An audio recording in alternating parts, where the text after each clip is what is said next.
Howdy, y'all. Welcome to Liberty Libations number 63. Does anybody have a can to crack open? No one? I don't today, no. Wow, I just that's have the first ice. time in a long time that has happened. Yeah. My name is Jake Green. I mean, I just got that. Okay, there we go. I'm here with the usuals, Alden, Zane, and Nick. Steve is on his way. It's going to be a full house tonight. What is everybody drinking? Alden, go. Just Cotter. Gotcha. Zane? Got a Blue Moon here. My go-to. You went back to basics. I like that. Nick, what do you got? I've got this Pennsylvania bourbon. There we go. Pennsylvania straight bourbon whiskey distilled, I think, in Hershey, PA.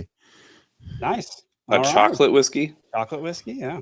It's not chocolate, but that is what the town's known for. You know, they've got a good little amusement park there in Chocolate World, and I mean, that's not too far from Harrisburg, where I'll be for LPPA's convention next week. So maybe I'll swing over to Chocolate World. That'll be fun.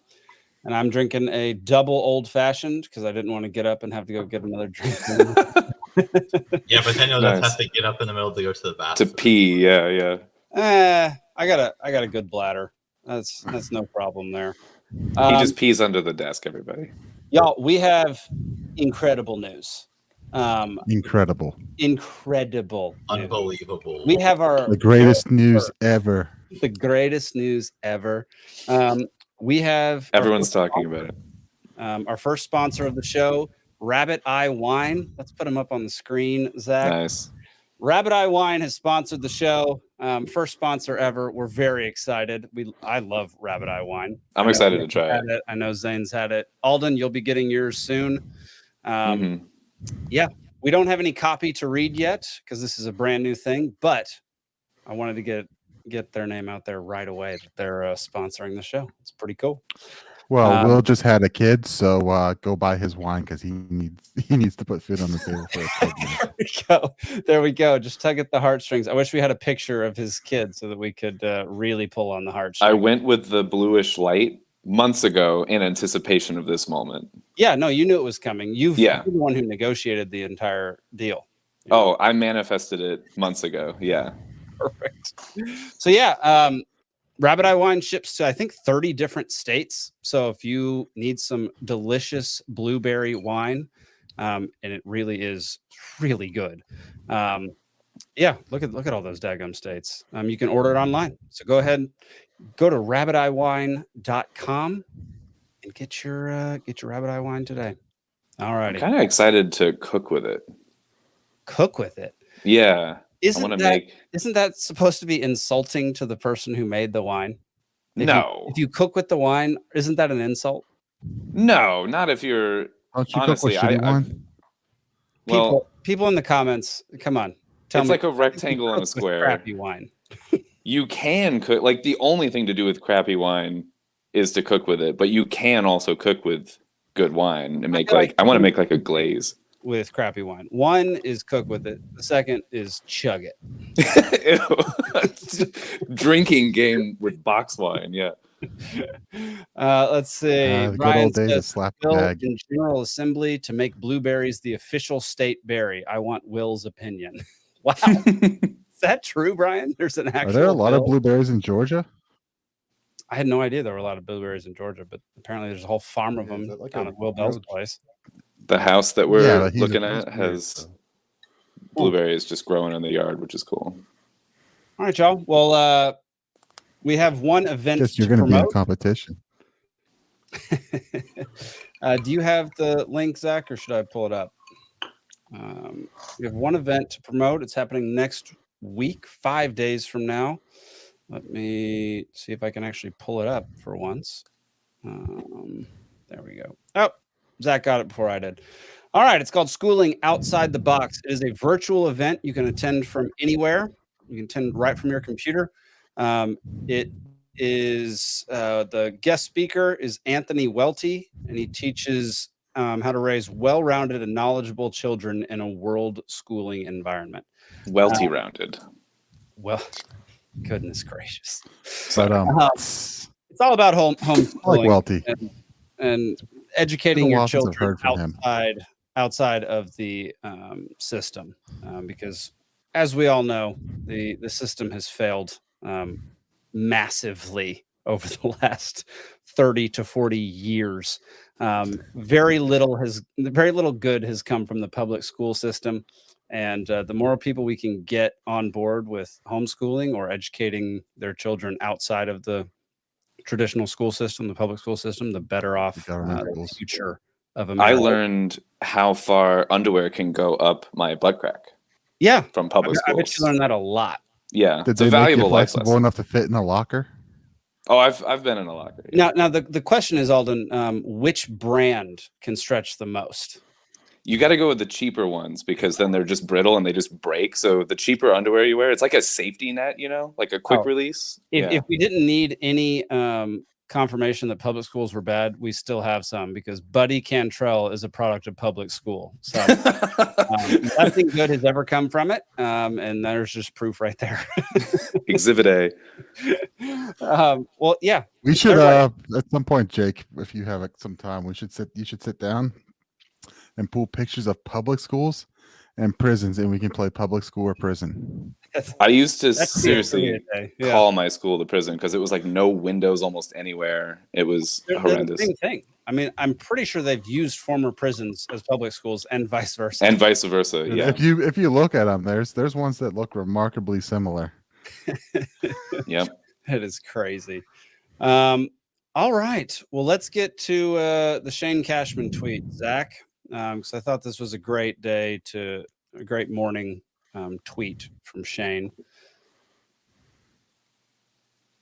In America this morning, widespread cell service outages, workforce downsizing, airplanes disintegrating, infinite bomb money printing, a cadaver runs for a second term as president, foreign invaders gifted credit cards, and it's mostly cloudy. It was fully cloudy here. I thought that was a perfect summation of what was happening in America today. For a minute, I thought the cell phone outage was just my phone because I had just gotten the screen replaced because for a minute, everybody thought that. Yeah. I didn't have a problem. Shut your mouth, Nick. No, we had problems up until like 1 p.m. And we'll get to the cell phone outages later. That's not really the highest priority topic for the night. But yeah, it was a weird morning. I just thought that tweet was like a perfect summation of the idiocy that's happening right now. Zach, did I send you the next one about the police officers in Texas? Yes, I did. All right. So this is a continuation of last week's of cops being cowards and doing stupid things. So just go ahead and play this.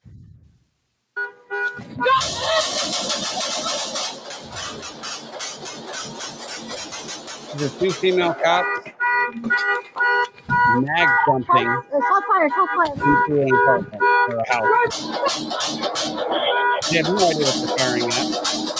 Nothing's been fired at them. They're just firing nonstop. All right. Is there someone in frame? Like, what's the what's the context on this? Yeah. So Texas woman mistaken as home intruder by 2 female cops and said she saw holes appear in the wall before she realized what was happening. Good God. The 2 female cops mag dumped the instant they saw her and then some. I mean, they mag dumped multiple. They went through at least 2 mags each.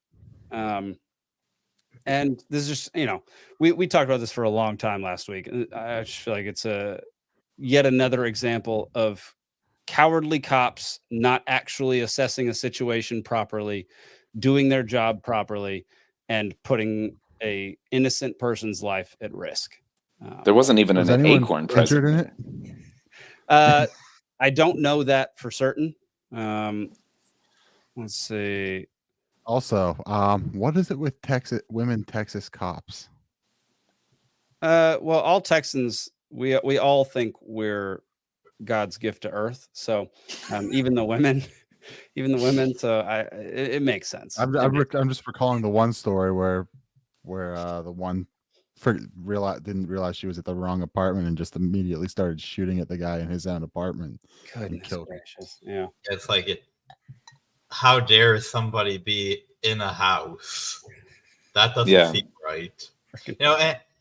And what makes this video kind of funny is the fact that not only do they fire a few shots, but both of them like empty their entire handgun and then do it again.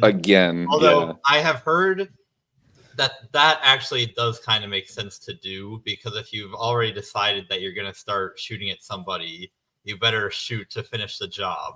The only problem is if you're shooting at nothing or shooting at somebody that you should obviously not be shooting at, it does make it more likely that you will end up hitting them. In this case, that appears to not be what happened, but I mean, that is why people do fire 8 shots when you would think you probably could have done fewer. Yes, well, 100%. You're supposed to fire until nothing's moving. But if you have no idea what you're firing at, once you've decided if something's moving, then stop firing your weapon. I mean, you couldn't even see in the house. How could they even know where they were shooting at? No, they'd have no idea, man. Gosh, it's idiotic how many. And that's how you get that situation and with the Dallas cop who did it, and Breonna Taylor and Duncan Lemp, and all of them. Yeah, maybe this person was making popcorn in their house or something, and they just heard the pop. You just shouldn't be making popcorn, you know. I forgot to mention, I always have rabbit eye looking over my shoulder now. Right underneath the moon, you can see the little rabbit. Yeah, look at that little cute guy. I like that in our intro now we are immortalized in fire. Heck yeah. I've made so many AI interpretations of y'all. Y'all each have like 50 AI interpretations of y'all that I'm going to use. You wanted to find the worst ones possible. Jake just spends his day making AIs of us. I spend my day doing a lot of things for this show that go unnoticed. So yeah, that's going to be one of them. I just show up and, I don't know, spout opinions that I shouldn't. Exactly. All right, let's get to the first actual topic of the night. Zach, let's pull up just the dumbest thing. All right. So this week, Google's Gemini, their AI chatbot, which also creates images, has been making the news quite a bit. People have been asking it to do all sorts of things. I have a whole list of things that I asked it to do that we can go through today. But the one that's getting the most amount of headlines is this one, which is basically representing the founding fathers or people with the founding fathers as Black people, which. And they're also doing it to Vikings. They're also they're just placing racial diversity and ethnic diversity in every single part of history where it wasn't the case. I think Brian. When I googled this story, I actually saw the other side of it. Was apparently they were also making like Black Nazi images and like.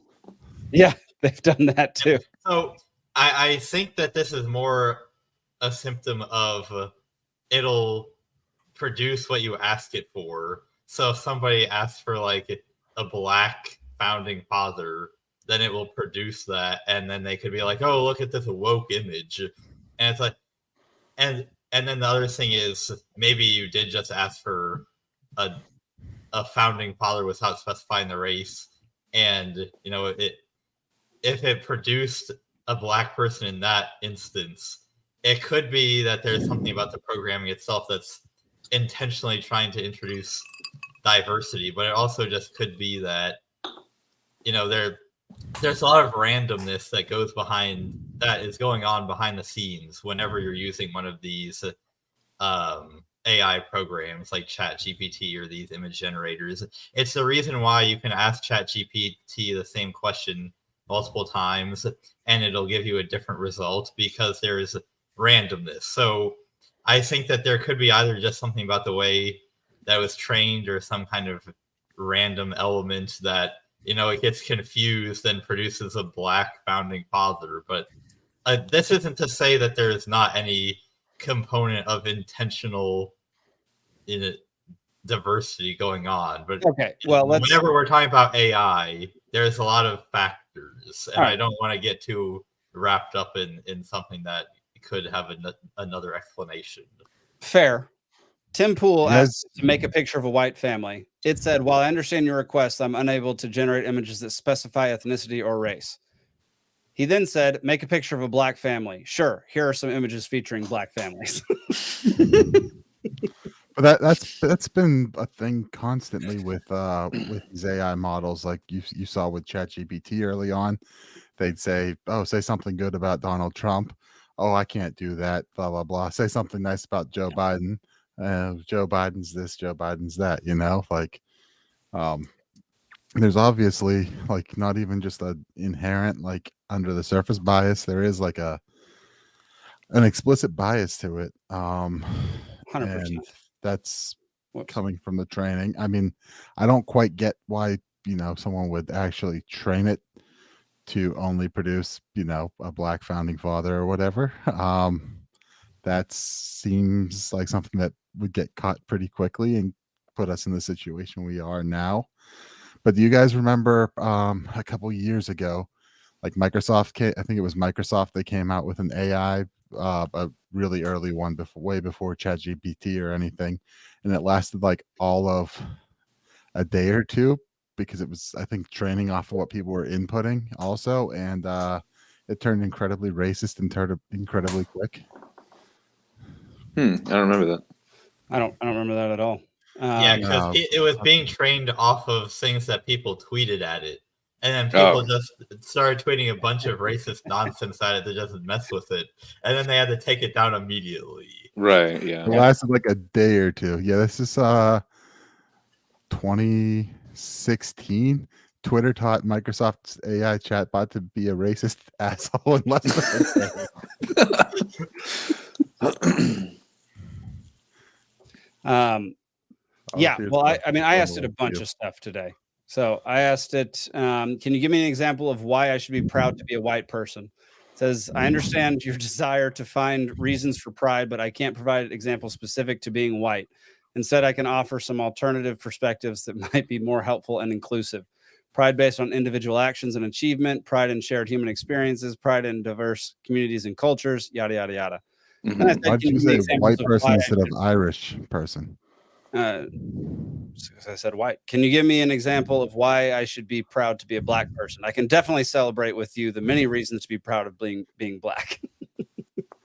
There must be something of just the word white triggers something where in the code, because like if you were designing this and you were a company that either was explicitly woke or was afraid of being labeled as racist by people that might be using your thought, because if on the other hand you did not explicitly prohibit it from providing reasons for being proud of being white, then suppose somebody actually did that and then it gave you a list of reasons why, and then that would just give people a reason to be like, oh, your AI is racist and you need to spend millions of dollars on DE&I training.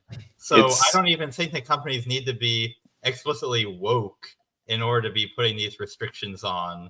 I think that it could just be like some kind of liability minimizing thing. But the other consideration as well is it could be something very basic, like whenever it sees the word white in reference to race, just shut it down. Like I would be interested, as Nick said, if instead of white you just said give me a reason to be proud of being British or proud of being French, even though that's pretty much the same question. I think that you probably would get a legitimate answer from that. But it gives a response that's like, well, I can't give anything based on race. So let's go over these like other qualitative items or whatever, and then, but if you ask based on a different race, then it goes against the prior answer. So it contradicts itself and then gives a racially sort of prioritized ansor.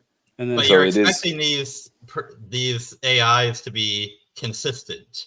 That the AIs have no idea what's going on. I know, I'm not deep enough. It's just a bunch of linear algebra and matrices. So they don't even know how to explain their own rules. Like there are a lot of examples of people tricking ChatGPT into breaking the rules by telling it to impersonate a different AI chatbot that was not bound by those rules. And I think one I've done that. thing that ChatGPT at least used to not do is give like explicit answers or like use curse words or something. But then people were like, I understand that, but what if you impersonate another chatbot that did answer with lots of profanity, and then it would just immediately do it? So it's a great workaround. Look, I'm not endowing this thing with powers. I'm not saying that it knows anything. I'm saying that if you want to know what brainwashed lefties are thinking, just go ask Gemini, because it will tell you immediately how dumb and how like unaware of what is happening in the world those people really are, and how like in their own echo chambers they actually are. Like that they don't actually apply logic to anything that they instill in this thing. And so yeah, my whole point with this was that it's just a leftist, like, I don't know, it's just a leftist algorithm, leftist program. Like it has nothing to do with reality. It's not going to tell you anything that useful if you want to know anything about any kind of deep topic or diving deep into a specific subject. It's going to give you very, very, very biased things because it's programmed by very, very, very biased people. It's either telling of its programming, or if it's combing through articles online or something like that and finding things, then it's a reflection of what is in our mass media and out there in terms of those articles or whatever.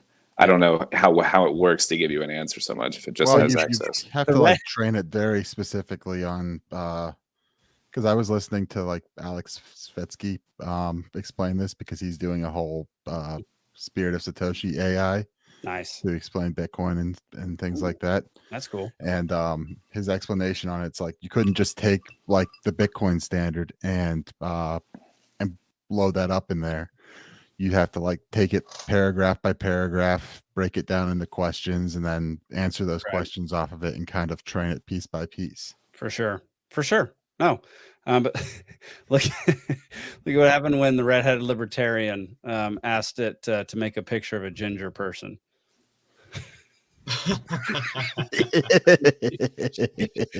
She says, "Sweet, merciful." Nailed it. Oh, welcome to the show, Steve. Hey, fellas. How you doing, brother? Much better now. There's the crack of a beer. Yeah. We needed that, yeah. Buddy, slancha. Cheers, brother. Cheers. All right. I thought your shirt said Slayer at first. It does. And then it has Santa. Okay. I didn't put my Christmas Slayer. stuff away yet. Slayer. Yeah. I didn't bother actually reading it. I just read what it wasn't. Brian asked a good question. He's curious what flavor of bias it has: Keynesian, MMT, outright Marxist. Like what kind of questions does it answer with on economics? I haven't asked any economics questions yet, so maybe we'll get to that at some point. But maybe it won't show you, like if you ask for like what cars are for sale in your area, if you want like a black pickup, it'll be like, I can't show you those, but here are all these other, or I did the wrong side, but color bias in cars. I was playing around with it a little bit this morning, and I asked it what the Mau Mau was. So that was a group that was going around Africa in the 50s and 60s, 40s, 50s, and 60s, and it was racially motivated. But the story that it painted was just that they were rising up against their British colonizers.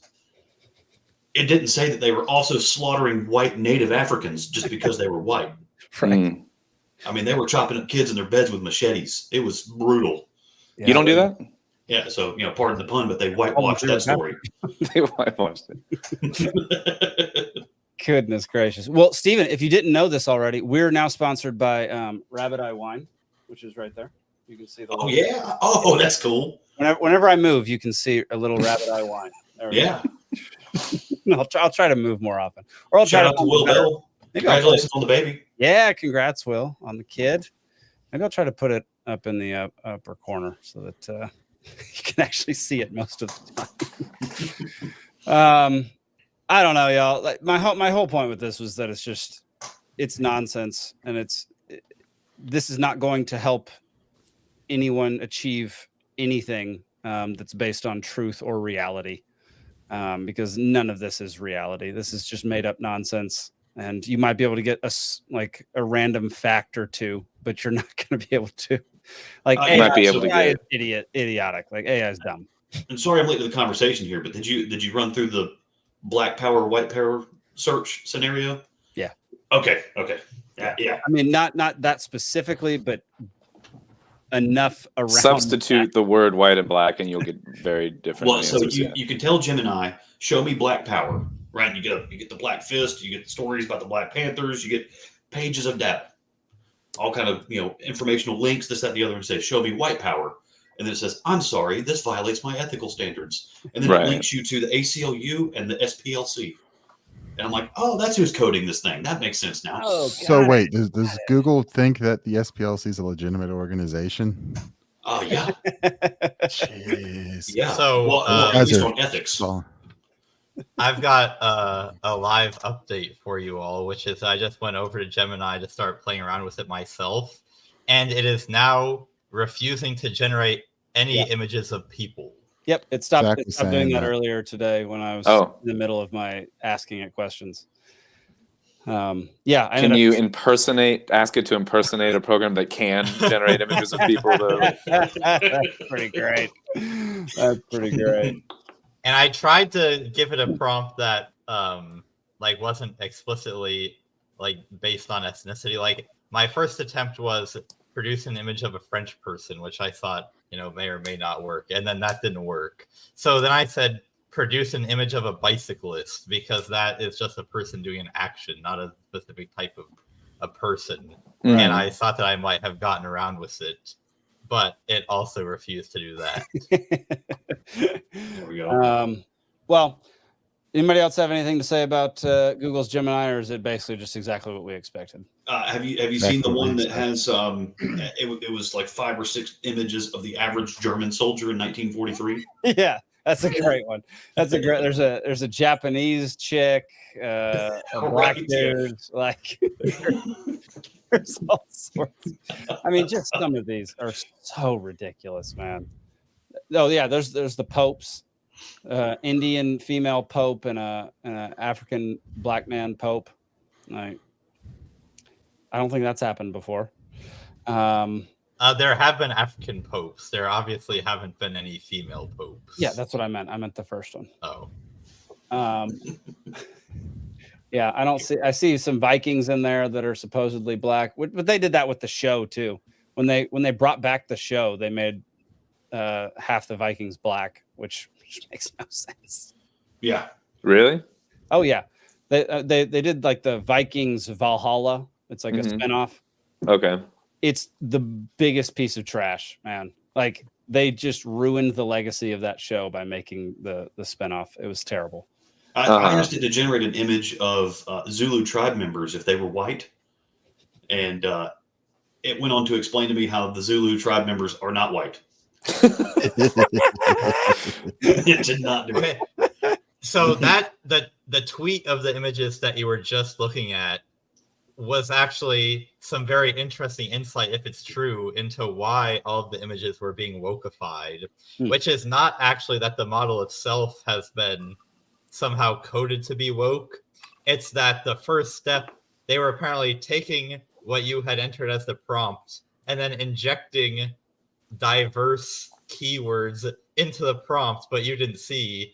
And then the model returned results based off of that. So the model itself could actually just be perfectly normal and unbiased. It's that they're secretly changing what you put in. That could be too. I don't know if that's true. That could just be some random guy on Twitter. In fact, it is a random guy on Twitter. I have no idea if he has any good information or not. But if that's true, that's really interesting. Oh, all right.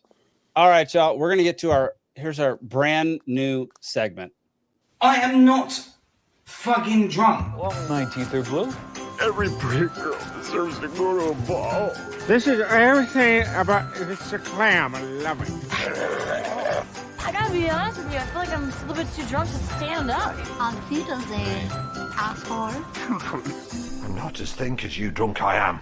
I'm drunk right now. All right. We've gotten to our Drunkard of the week. For anybody who doesn't know, which is everybody, because this is a brand new segment, We're doing a thing every week. It's Drunkard of the Week. The qualifications for Drunkard of the Week generally will be somebody who does or says something that they should have been drunk for. So it's Elon Musk telling everybody to F off. It's Kamala Harris not being able to get out a full sentence of actual English. It's anything Biden's ever said. Anything Biden's ever said. This century, at least. Yes. So you can submit anybody can submit their nominations each week to Peaceful Sea Productions on Twitter at Peaceful Sea Prod. And we'll take it into consideration and we'll pick our Drunkard of the Week each week. This week, it's from our very own Zach Varnell. It is not going to be our typical one, but we only had about 12 hours to prepare for this one. So, so here we go. Welcome to Drinking with Hillary. I'm Hillary Clinton, and today I will be making my favorite cocktail, the White Ukrainian. First, we start with a glass of ice. I like a lot of glass and a lot of ice. Ice is a compound close to my frosty heart and cool, cold, frigid demeanor. Next, you'll want to pick your favorite Ukrainian vodka. Don't use Russian vodka lest you want to be complicit in the slaughter of bazillions of Ukrainians.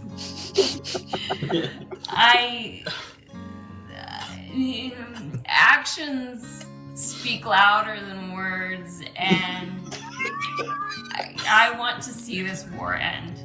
Look at me right in the eyes. Zoom in on my eyes. You can see I want this war to end.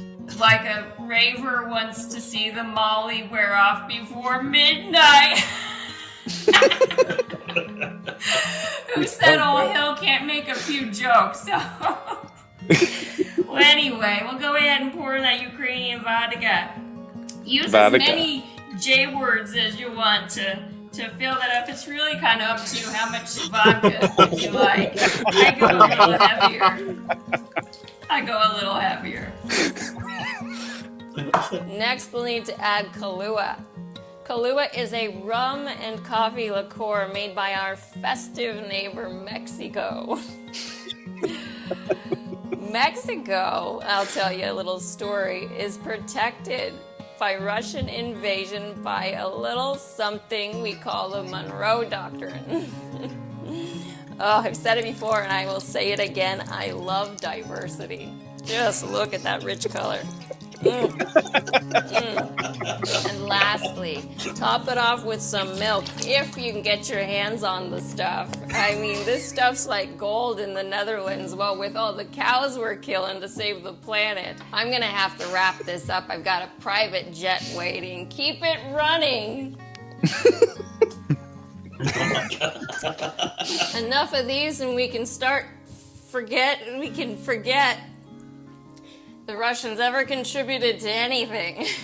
And just remember, we saw he died and then I came.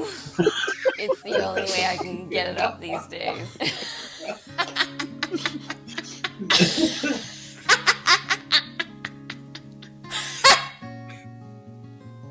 Oh, man.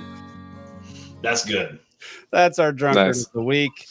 I was just disappointed that she didn't put any hot sauce. Hot sauce? I'm wondering what Gemini would say if you asked it for the ingredients to a white Ukrainian. What, for $95 billion? Where did our fearless leader go? I don't know. What do we do without him? It's pandemonium. Awkwardly. Yeah. What do I do with my hands?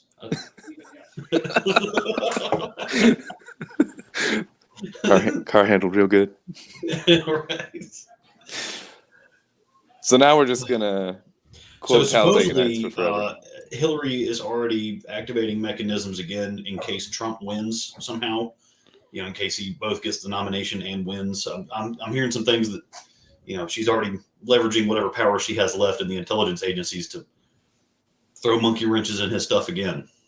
Mm-hmm. Interesting. I don't She's know. going to assassinate him. Well, and then you got what General Michael Flynn has been referencing some Project Folsom. So basically, Obama, even though he wasn't clocking in at the White House every day, he was still running things. He set some things up, before he left office, that he was still basically running the intelligence agencies, because he had them tracking Trump while he was running for president. Yeah, we're after aware of he that. won, and even months into his presidency, and they were still answering to Obama and not him. Mm-hmm.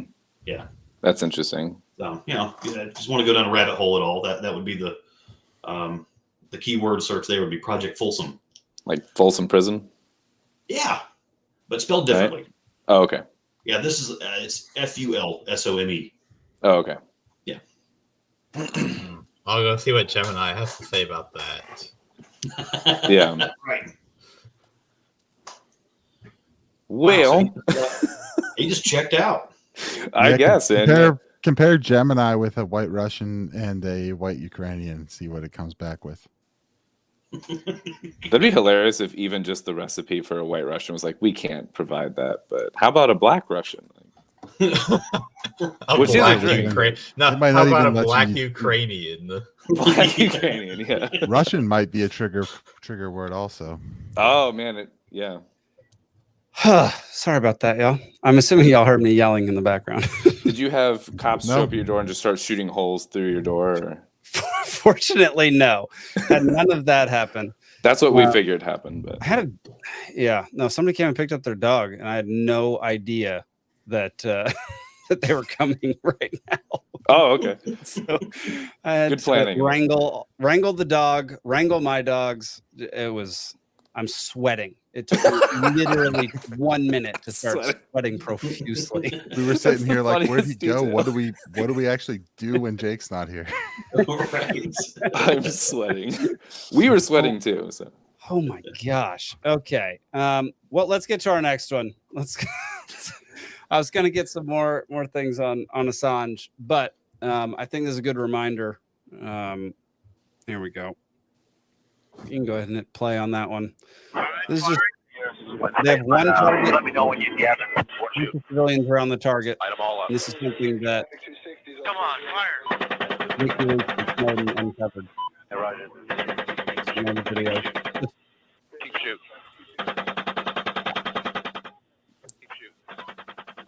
There we go. Basically, what did you say? There was one target and civilians? One target and surrounded by civilians, and they just took them all out. Jesus. And that's something that Snowden uncovered through WikiLeaks. And basically what's happening right now is the U.S. is making a hard push to extradite him again. Did you say Snowden? Yeah. No, Assange. Yeah, okay, yeah. My bad. Assange. That's my bad. That's all right. Yeah. Just wanted to... And then, what was it? It was Secretary of State Hillary Clinton at the time, right? Yeah. Didn't she come out and say that, well, you got to crack a few eggs to make an omelet? That sounds about right. There's, it's war. This is collateral damage. Yeah. So yeah, I mean, that's just one of the many atrocities that him and WikiLeaks uncovered and put out into the world for everybody to see. Mm-hmm. Most of which it's worth noting that nothing WikiLeaks has ever put out has been proven false. Correct. Because they verify their information. Yes. Yet he's still in a hole, basically being tortured. And I mean, all he did was be a journalist. I mean, it's horrific. And I there was kid porn on his hard drive, man. Come on. Well, no, they made those fake. They've made the fake rape allegations up, and then he retreated to the embassy, the Ecuadorian embassy, and hung out there for years. Yep. And then went crazy in the embassy. I mean, he was in that embassy for a long time.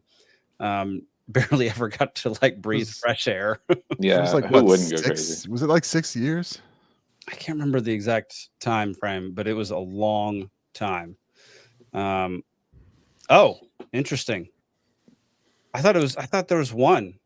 Maybe they thought there was one. Said they were all civilians. There was no legitimate target, and 2 killed were Reuters journalists. Goodness Common mistake. gracious.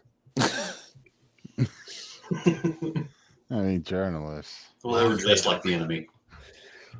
I mean, yeah, this isn't the biggest story going on right now, but I'd like to keep bringing this one up, or Assange, Snowden, any of these people, like Ross Ulbricht, all these people who people are generally sick of hearing about it or just forgotten about things. I think bringing it up again and keeping it in people's minds is a good thing. There you go. Well, and even Erwin Schiff, for God's sakes. I don't know Erwin Schiff. No one, the dude legally evaded his taxes. He cited code numbers, brought legal precedents to many judges as to why he could not be charged income taxes. And the judge said, I agree with you, but we've got to make a statement here. Yeah. So you're going to prison. This is Peter Schiff's father. Peter Schiff's dad, yeah. Oh, okay. He died in prison. Yeah. Yeah, he died there. Okay. Died in prison for nothing. The judge even told him, like, you're innocent, but I'm charging you with this. Yep. Wow. Yep. Okay. Yeah. So that happened. And I mean, what came of it, though, I mean, obviously horrendous for Erwin, but like Peter Schiff is a phenomenal advocate for alternatives, not including Bitcoin. I mean, he hates Bitcoin with a raging passion, but he loves gold and he loves silver. He loves gold. That's because he's stuck in such a boomer mindset about things. Dude, I had to unfollow him. I had to or just mute him so that I would just not get enraged every time I opened up Twitter, because all he does is just rail on Bitcoin. That's all he does. It's wild. Every time Bitcoin just takes one little dip, he's like, here it is. The last I saw it was like the day the ETFs launched and the price dipped a little bit and he's celebrating like it's some giant win. A week later, we're back up to 52,000 or whatever, Yeah. He's one of the primary reasons I became a libertarian, was because of like him going around in what were those protests? The We Are the 1%, Occupy. Occupy Wall Street ones, him going around to all those people and just talking to them about economics. I didn't know anything about economics. I definitely wasn't on their side, but I wasn't on anybody's side, and that was eye-opening. So he's done a lot of good, but I had to mute him. He understands, like, his general understanding of economics and everything like that, spot on. It's just when you're wrong about every prediction you make for like 10 years straight. Yeah. He's a pro-gold Jim Cramer at this point. Yeah, there's that. And then he's gotten screwed over with his banks just getting liquidated and everything else. But yeah, he hasn't been great with timing. Yeah, no, not at all. Yeah, his principles are spot on, but yeah, he's yep.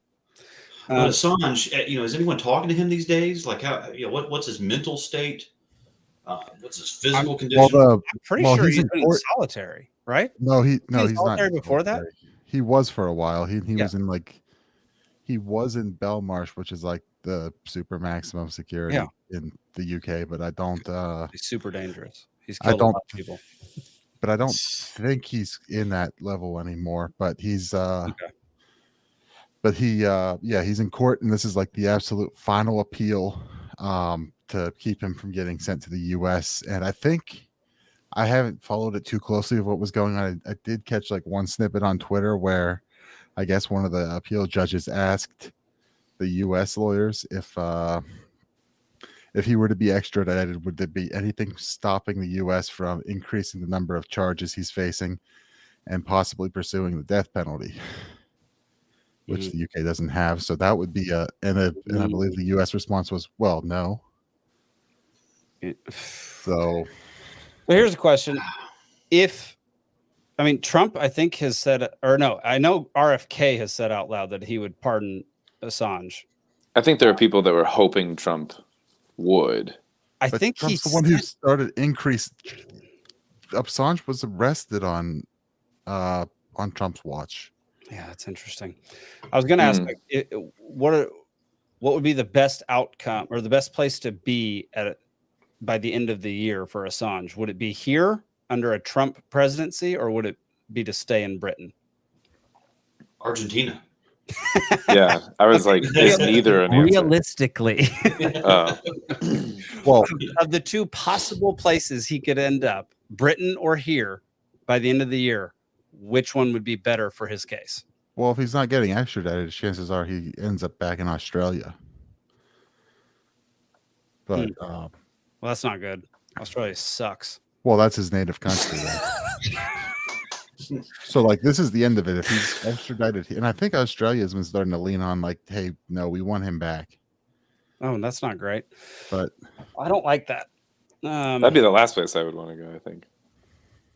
Yeah, he was. But those sentences have long since expired. Yeah. But they've held him regardless because of this extradition. Yep. I don't trust the U.S. with it. I think I'd take my chances in the U.K. But if RFK became president, I think I would trust him to pardon Assange. Probably. I don't know. I need that shit in writing like ahead of time. I think I would too. Yeah. Do you think that's something that like all the Libertarian candidates would agree on in pardoning people like that? Okay. Oh yeah. Yeah. Day one, Libertarian would pardon Snowden. I was gonna say I think Ulbricht, it was actually, I couldn't remember, but yeah. No, for sure. 100%. There Libertarians actually like all agree with each other on a ton of things. We just don't like to talk about those things. Right. Yeah, it's not even really a question about like the Assanges, the Snowdens, the Ross Ulbrichts. That's kind of a given. Mm-hmm. Yeah, if we had a libertarian president, his first or her first 2-3 weeks in office would just be pardons. It'd be nope, that's dumb, that was dumb. Sorry. Get writer's cramp from all the pardons. Yeah. How many people in prisons would be pardoned within the first month of a libertarian presidency? It would be what Bill Clinton did times 10. It would be a mass exodus. Like so many people would be coming back into the population. It would be wild.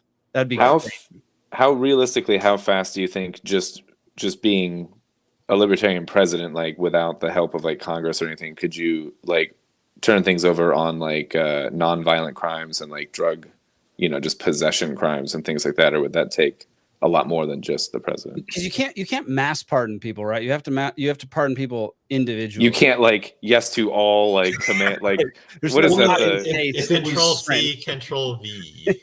It's like the Bruce Almighty. If it was like federal charges or state charges, you could like lump it into like everyone charged under. You could RICO this code and subsection as follows, and then you just list all the names. They have done that before. They did that. They did that with the marijuana law, right? That only ended up pardoning like 15 people or something like that. Right. That's so dumb. That's so dumb. We forgot to give a shout out to the Hillary impersonator. Her name's Misha Pollan. She's on YouTube and she's freaking hilarious. I watched more of her videos since Zach sent us that one today. She's great, man. She's so good.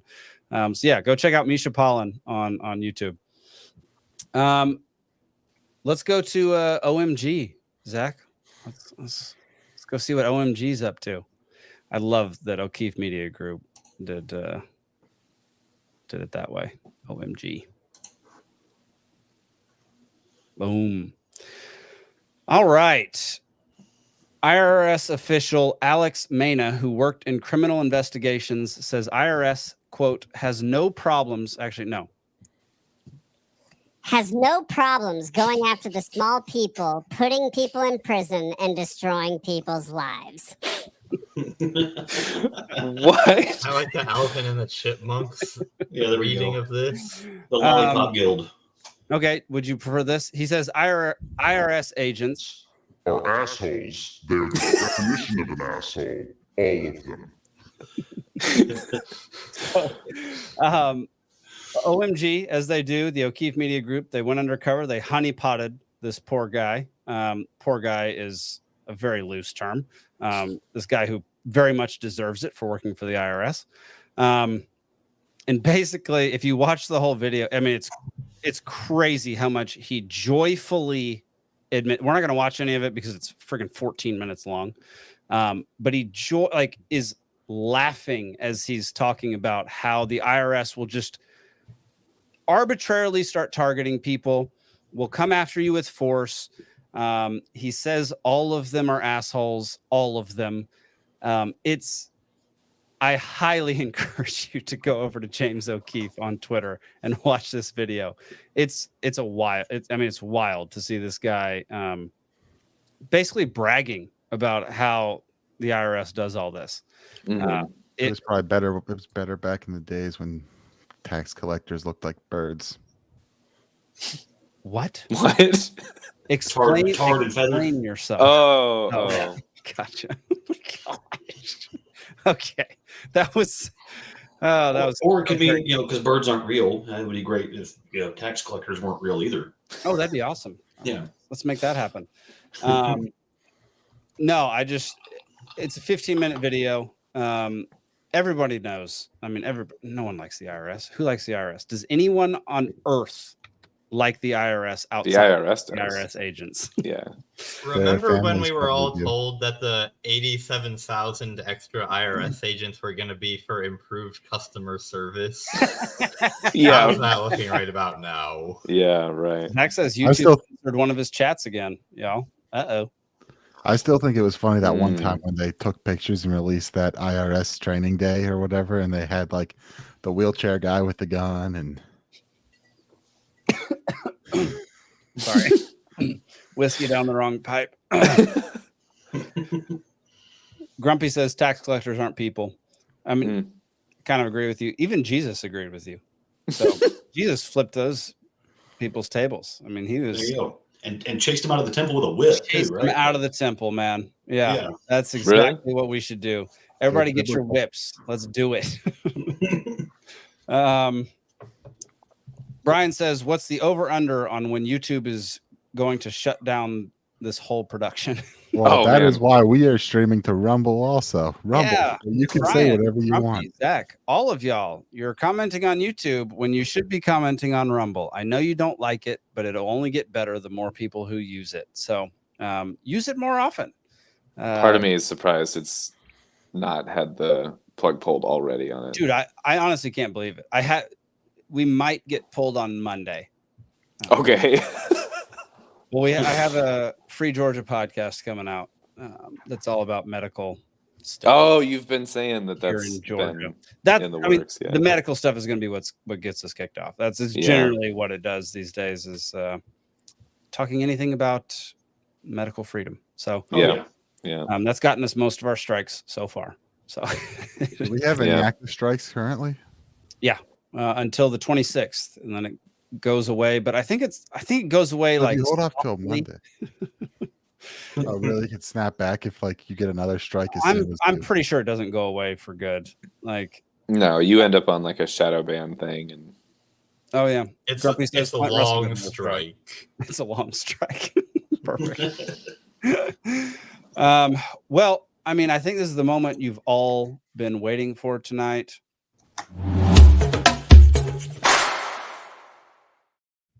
It's trivia time, everybody. Okay, good for a win coming from the previous winner. The last time I was on.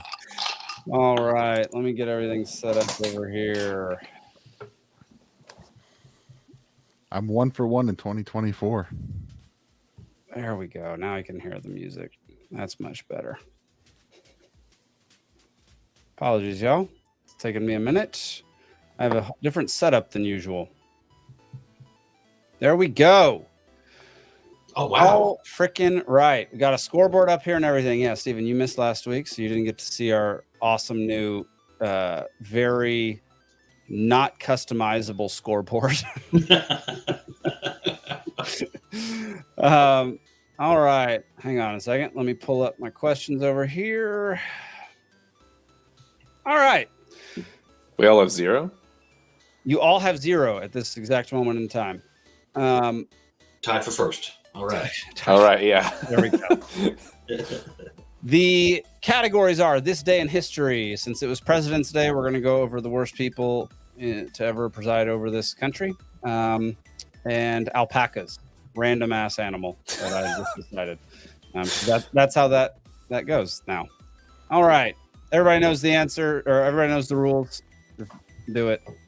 Zane has won 3 times. Audience, Zach, Alden, and Nick have all won once. And tonight is Steven's night. Which is misleading because I've only played once. So I'm batting 1,000.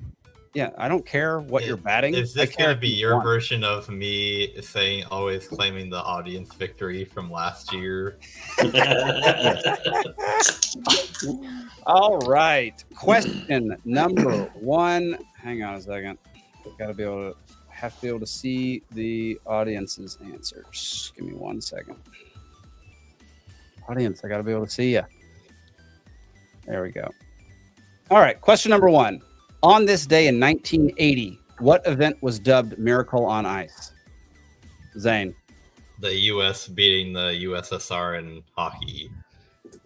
Y'all, why did you not know that one?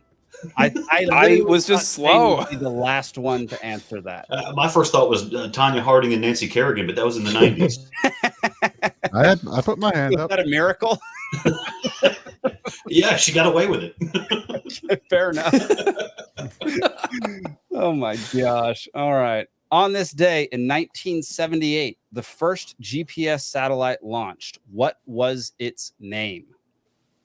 Zane. Drone Strike 1. Incorrect. Steven. Navstar. Navstar 1 is correct. Damn, I thought it was Flat Earth. Bravo. That's right. Flat Earth. Flat Earth 1. So good. On this day in 1983, something called Moose Murders opens and closes. What was it? Zane. What? A Broadway musical. Oh my gosh. How did you know that? I've never heard this. I never would have known that. Go ahead. I've never heard of Moose Murders in particular, but I have read some accounts of famous Broadway flops. So the phrase "something that opens and closes in one day" made me think of Broadway musicals. Okay. It's very true. It's his favorite musical. It was so poor that it closed before the show ended. Oh, is this like one of those producer situations? I don't know. I mean, I don't think that they were trying to have it fail. There are some that are so bad that they close before they even technically open, because before opening night, musicals usually have like a week or two of what are called previews, where only like critics come and watch it, and sometimes they get such a bad reviews that they never even open at all. Zach says, "Let's read it on the stream someday." All right. Question number 4. On this day in 2014, what kingpin is captured? Zane. El Chapo. El Chapo. Joaquin Guzman. Come on, man. All right. On this day in 1819, what territory did the U.S. acquire? Zane. Louisiana. No, that's wrong. Incorrect. I believe it was Nick and then Alden and then Steven. I'm going to go with Florida. Florida is correct. On the board. I was trying to represent as a ex-Floridian. Yeah, well, you're a little. I was so ready to say Ohio, and then I realized how dumb of an answer that was. Yeah, because it doesn't exist, you know. Alden's too drunk already. That's why his hand keeps going way wide of the Yeah, I don't know. All right. Question number 6. On this day in 1732, what future president was born? That was a tie. Tie goes to the Alden. George Washington. George Washington. Okay. Correct. Tie goes to the person who's not winning. That's Underdog tiebreaker. That's my new rule. So it'll never go to Zane. All right. On this day in hang on. There we go. On this day in 1959, Lee Petty wins the first iteration of what event? Alden. Some more Florida trivia. It's the Daytona 500. Bravo. Oh, yeah. Alden, bravo. Oh, yeah. And it was on the sand back then, too, wasn't it? It originally, there was a race on the beach. I don't know if the 500 was on the beach. Okay. But there was racing on the beach for sure. Interesting. Maybe it was, though. That would be interesting. That'd be cool. On this day in 1997, British scientists were able to accomplish what feat for the first time? Zane. Cloning. Yeah. Oh my gosh.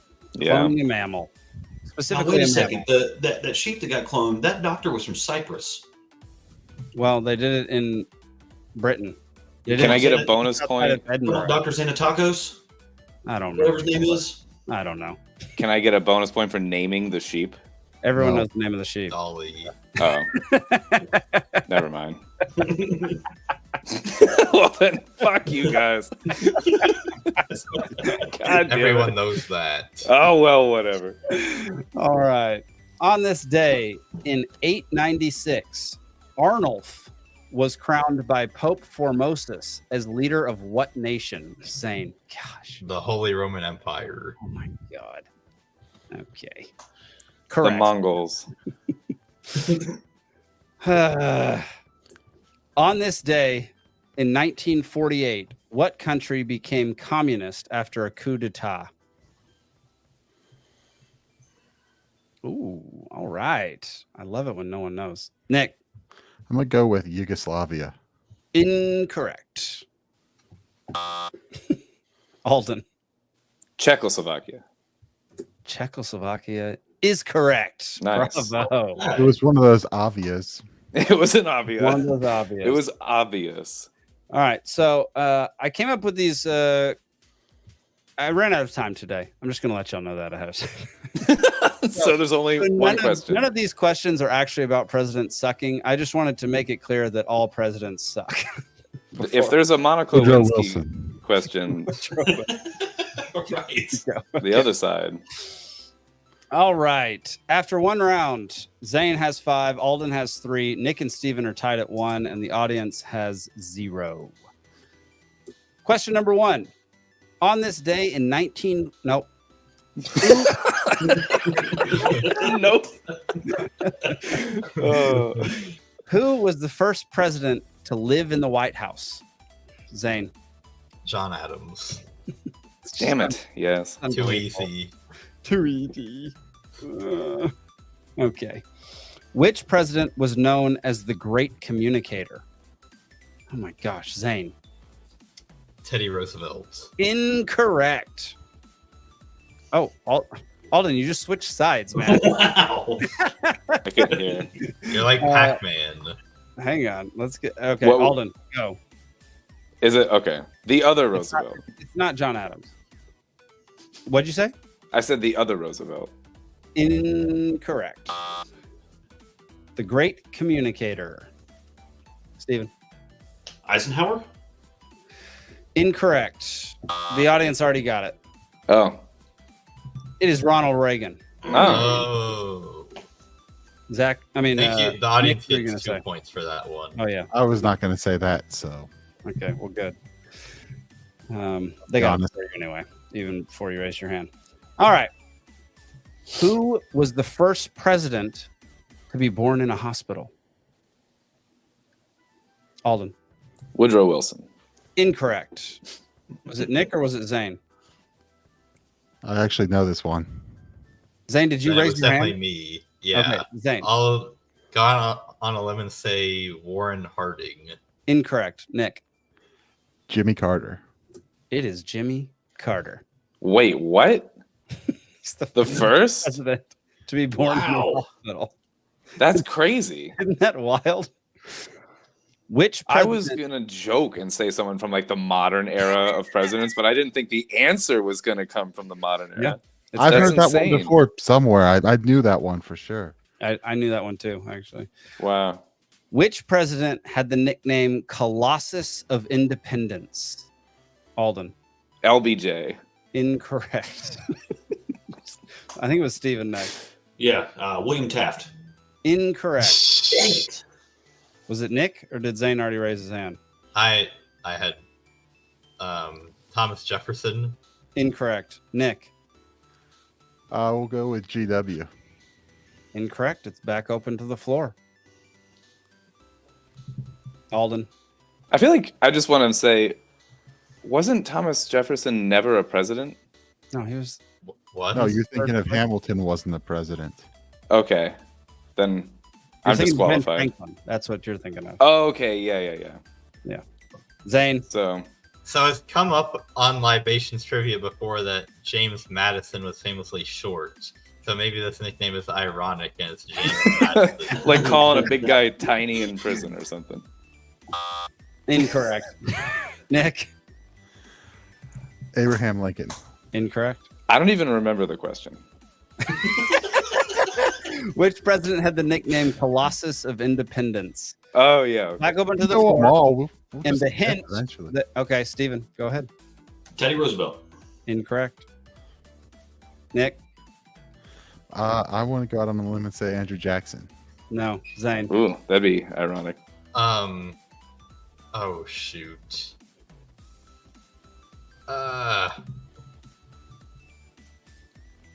Three. Truman. Incorrect. Oh, because Eisenhower. Incorrect. All right. The hint is he's already been an answer in this game. Alden. Washington? No. Steven. John Adams. John Adams. Damn it. I like Zach's answer. What is future President Camacho? All right. Final question of round 2. Which president was known for keeping a herd of Holstein cows on the White House lawn to supply milk for the first family? Alden. Biden. Incorrect. I wish that was correct. Yeah. Steven. FDR. No. Zane. Warren Harding. Incorrect. Nick. William McKinley. Incorrect. All right, I'm going to give you a hint. Alden, before you answer, I'm going to give you a hint. Okay, yeah. Zach, because I didn't know Alden.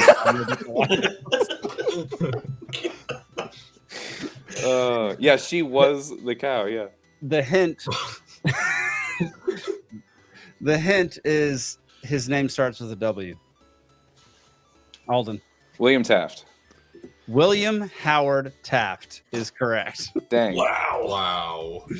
That's crazy. They had to custom make the bathtub because he was big as hell. Yeah. That one. Did he actually have cows, or was that just him out on the yard grazing? The reporter just didn't get close enough. All right. After 2 rounds, Zane has 7, Alden has 5, Nick and Steven are tied at 3, and the audience has 2. It is literally anyone's game at this point. All freaking right. And now we need to know about alpacas. Let's talk about alpacas, y'all. Everybody's favorite animal. What is the native country of the alpaca? Alden. Peru. Peru is nice. Correct. Alden. Alpaca-landia. What? What? What? What is the term that applies to animals like alpacas who have multi-chambered stomachs for digesting tough plant fibers? Zane. Oh no, ruminants. Wow. Yeah. Nice. Wow. It's Good not job. tasty. I'm pretty sure I beat critters. Zane on that one to get the hand up, but I do not think you did. It's not reviewable. Replay footage. It's within the last 2 minutes. It's not reviewable. I watched. I'm pretty sure you did not, but I could be wrong. All right. Final question. The only 2 people that can win are Zane or Alden. We should do that, actually. Just cancel out you other 2 dum-dums. Just fed them, you know. No. I want y'all to spoil it for Alden. What is a group of alpacas called? Zane. A herd. Oh my gosh. Oh no, I was gonna really? joke It is and the say, "Oh obvious my one? god!" It's the I was gonna say say if it was too obvious. alpacas. Y'all always guess the craziest things, and so I just chose that one because it was so simple. I was gonna.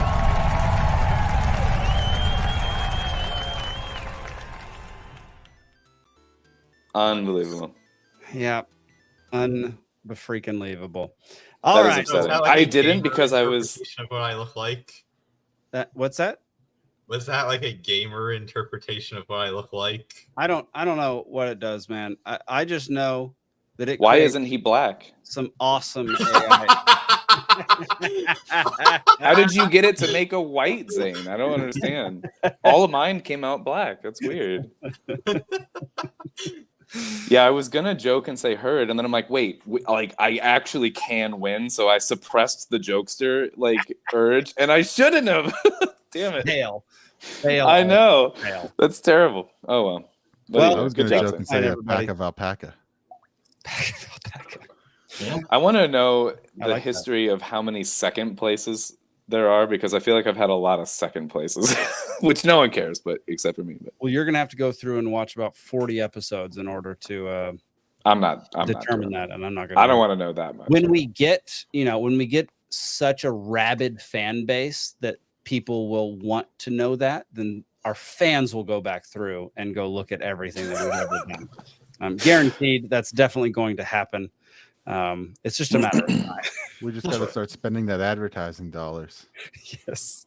Yeah, we got to start spending that wine. Yeah, I'll put one of my groupies on it. Perfect. All right. What is our next dadgum thing? Man, trivia went quick tonight. That was much quicker than normal. I'm not prepared for it to have gone this quick. Oh, I believe we're going to be talking about what happened this morning. Let's pull it up. Put it up there, Zachary. I'll put it up there. Is this the... Oh, no. We're going to talk about Malay. There we go. Oh, okay. All right. So a bunch of people are trying to basically slander Malay, talking about how things are terrible. This pamphlets thing says 57.4% of Argentina now lives in poverty. What was it a year ago? It was like 55%. Yeah. Or about the same. Like it generally has not gone up very much. It's within the normal range of fluctuation, probably. Correct. Yeah, and like I caught one claim that was like, well, the Argentinian peso has declined in value, and the immediate rebuttal was, yeah, because everyone knew that there was a black market exchange rate and the fake government exchange rate, and Milei just removed the fake exchange rate so that it went back to the market rate. Correct. Yeah, like he did exactly what he was supposed to do.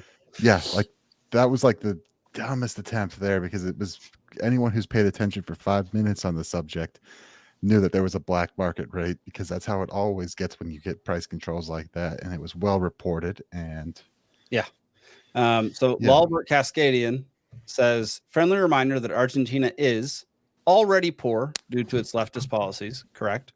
Milei has stated already his reforms will cause economic pain in the short term. Correct. Already seeing improvements in many areas, including inflation reduction, and cost of living is lowering steadily. You can go to the next tab, Zach. And this is what they're going to try to do. So you're going to have to look out for articles like this one that say the correct things. Argentina sees first monthly budget surplus in 12 years. Afuera.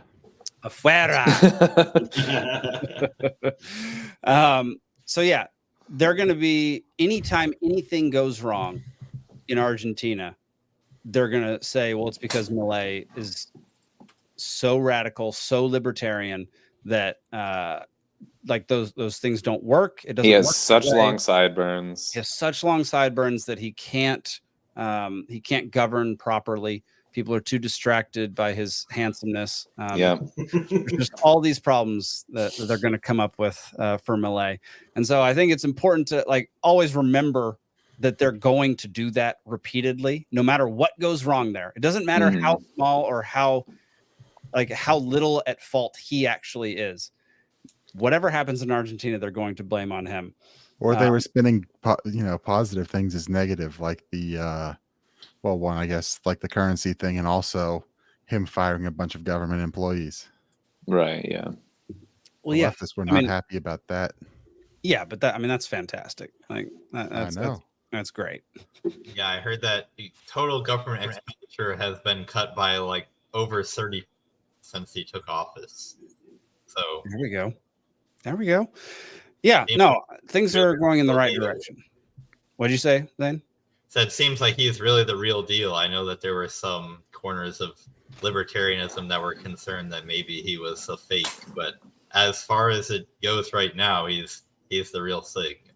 Well, there's some corners that are still complaining about certain aspects of what he has said, and look, there are some corners that are gonna complain about everything on Earth. So I couldn't give a crap what people in the far corners of the internet are whining about. I care about the like trying to convert and make people in the middle, that 80% that have no idea what's going on in actual politics. I want to talk to them and convert them to our beliefs. I don't give a crap about some idiot libertarians whining amongst themselves about anarchist crap. Let's just get. This was more about Zionist. I'll leave the show if that's the case. This was more about, this is still the Zionist Ukrainian, seems to be falling in with the regime DC crowd a little bit complaints, but yeah, look, it's minor to me. I don't. I'm more concerned about how these economic policies work and proving that actually, you're going to deal with the short-term pain, because as all the Austrian economists say, it's basically a heroin binge you're on right now with the fiat system, with the government printing, with the Federal Reserve, and just cranking that, just printing money, money printer go burr, and it's gonna be painful to get off that, but. I love what Gerald Celente calls it. He calls it monetary methadone. Good. Yeah, you're gonna have withdrawals when you come off the monetary methadone. That's very good. Yeah, had something to say, and I just went straight out of my brain. Every time I think of methadone, I think of the movie Trainspotting. Oh my gosh, I haven't seen that since maybe college. Been a long time. Yeah, that's probably when I saw it too. It's a depressing movie, dude. It's very depressing. So above all else, Milei is at least maintaining his campaign promises. Yes. He said, when I get in, I'm going to do this, this, this, and this. And so far, that whole first 100 days plan is going swimmingly. Mm-hmm. And he even warned against. Back on topic, Stephen. I had enough hearing about these depressing art house movies. We said one line about it, Zane. That was already too much. Trump versus the Chad Javier Milei. Goodness, we can't read all the little type, but we get. Okay, so the Virgin Trump printed a shit ton of money, corporate bailouts, stabbed in the back by his own FBI, couldn't even repeal Obamacare, take the guns first, hates Bitcoin, gave Fauci a medal. The Chad Milei repealed 300,000 laws, fires parasitical government employees, hated by bankers, flew to Davos just to tell Klaus Schwab to go fuck himself, eliminated half the government in 2 weeks, trolls shit libs, loves Bitcoin, viva la libertad carajo, and literally a rock star. Yes. No, love that. I think what drives me nuts is like the perfect is the enemy of the good.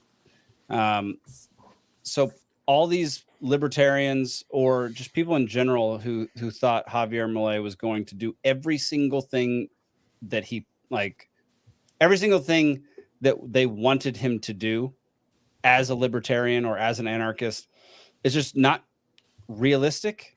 You can't always do every single thing, but the fact that he's doing so many good things that no other state leader has done in, I don't know, maybe centuries at least. He's doing enough that it's still an interesting case study to follow. Andrew Jackson ended the second bank of the United States. So there we go. Well, aside from Gorbachev tearing down the wall, what else has happened in our lifetime that was this pivotal?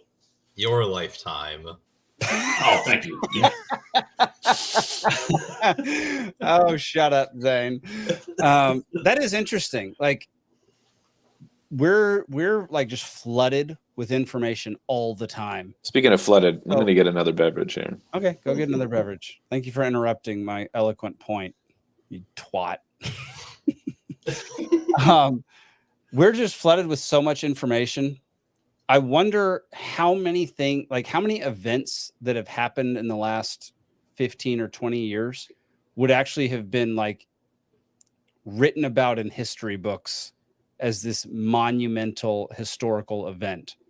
Like would Javier Milei winning be one of those things that would have been written about extensively and thought about, like revered almost, as opposed to just another drop in the bucket of news and information that we get today?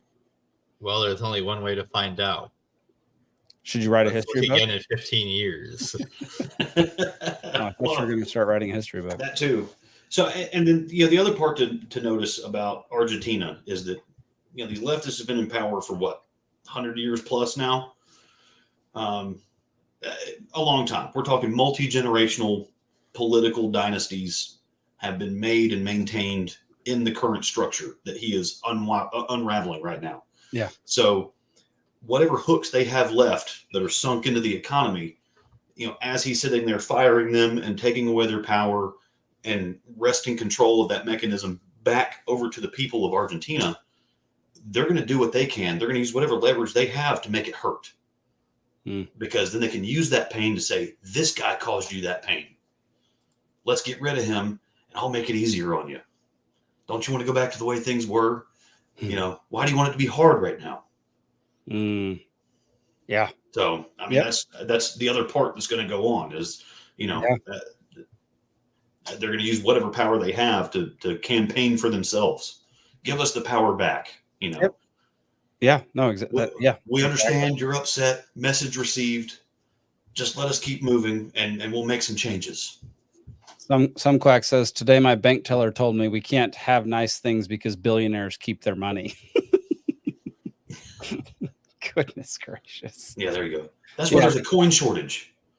Yeah, totally. Yeah. Bank tellers, they clearly know how money and economics works. Well, on some level, they could tell you the whole coin shortage thing was total crap. There wasn't a coin shortage. They were told to stop distributing coins. There we go. Hey, round up more coins and destroy them. Stop distributing them so much. And then, we're going to call it a coin shortage. Yeah. Great. Yeah. Right. I mean, that's all I got on Milei. I keep seeing negative articles written about him, and it's just so counterintuitive to how I think that I think it's good to remind libertarians that he's going to be constantly attacked. Well, as deregulation continues, that's what they're going to say. They're going to say, "Oh, well, the public transit system is not functioning as efficiently as it was before he came into power." Well, of course it's not, because he's trying to destroy the damn thing. He's wanting it privatized. Public transit is supposed to fall apart now, but they're going to use, it's all the spin. It's, the food stamp program is just not serving as many people as it used to. This many are estimated to be starving now. You're going to see stories like that. And it's like, well, of course, they're not feeding that many more people because he slashed their budget because now the farmers aren't being taxed and they can give the food away. 100%. Yeah, it's the Michael Malice thing. They're being factual but not truthful. Yeah, exactly. Yeah. Yep. Brian says we can interpret that to mean that billionaires tend to have political connections and siphon wealth through inflation and cronyism. Not only that, Cantillon effect is a big part of that. What effect? The Cantillon effect. The Cantillon effect. What? The people that have nice dinners and learn manners and stuff?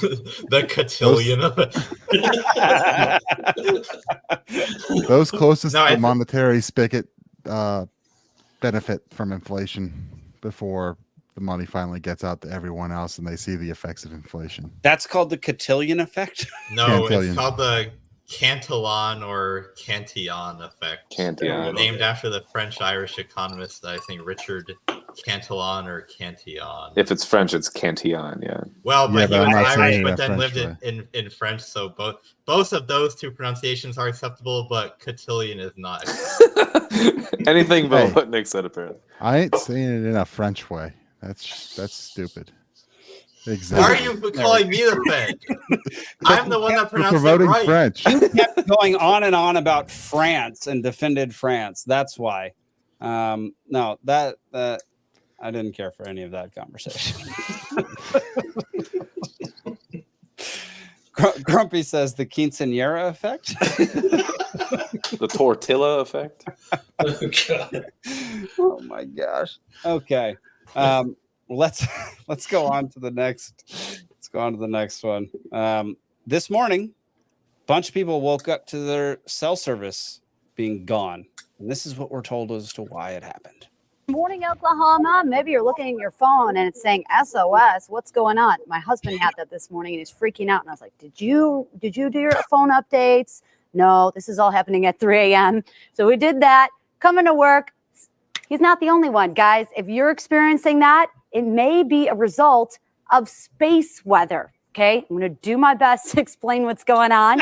Let's go ahead and take a look. So there was a strong solar flare event that happened just after midnight, and they actually captured an image of it right here, okay?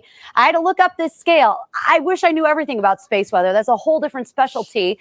But R3, that's for radio communications. It's on a scale of 1 to 5, and 3 is pretty bad. That means it impacts radio communications for a few hours after this happens. And so right now that could be impacting some of our technology. And sadly, we're entering a solar maximum where we're going to see more and more solar storms, solar flares.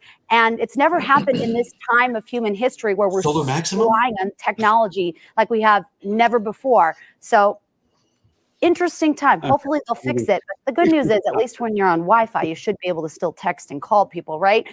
But there is an effect on radio. It peaked right after midnight. And there you go. A flare is an eruption of energy. You have these electromagnetic waves shooting towards. I'm done. I can't with that.